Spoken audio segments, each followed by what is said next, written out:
नमस्कार, मी मीनाताई वानरे. अस्सल वऱ्हाडी भाषेची गावरान मेजवानी या माझ्या चॅनलवर तुमचं मनापासून स्वागत. परिस्थितीचा सामना करायला शिका. परिस्थिती नेहमीसारखी असते असे नाही. कधी परिस्थिती चांगली असते तर कधी परिस्थिती वाईट असते. म्हणून चांगल्या चांगल्या परिस्थितीत मनाला उन्मत्त होऊ देऊ नका आणि वाईट वाईट परिस्थितीत मनाला खचवू नका. कारण आणि कष्टाने कष्टाने केलेल्या पैशातूनच पोट भरा, हरामाने कमावलेल्या धनाने नाही. अशाने सुखाची झोप अजिबात येत नाही.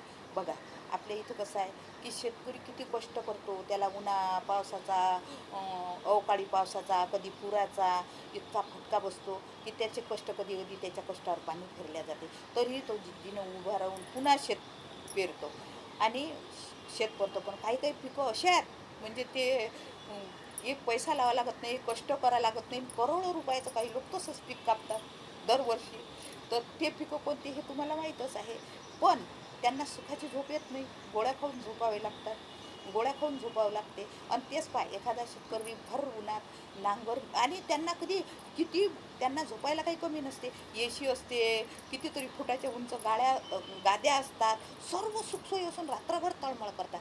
आणि तोच शेतकरी एखादा भर उन्हात शेत नांगरतो, घामाच्या धारा त्याला वाहतात, कष्ट करतो आणि मग त्याचं काम झालं की घरी बायको मुलीनं दिलेली, सुनीनं दिलेली शिदोरी सोडतो.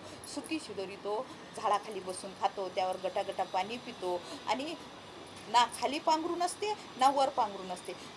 नैसर्गिक शेतातली हवा आपली झाडाखाली झोपतो आणि उशाला खेटर घेतो आणि निवांत झोपतो. याला म्हणतात सुखाची झोप.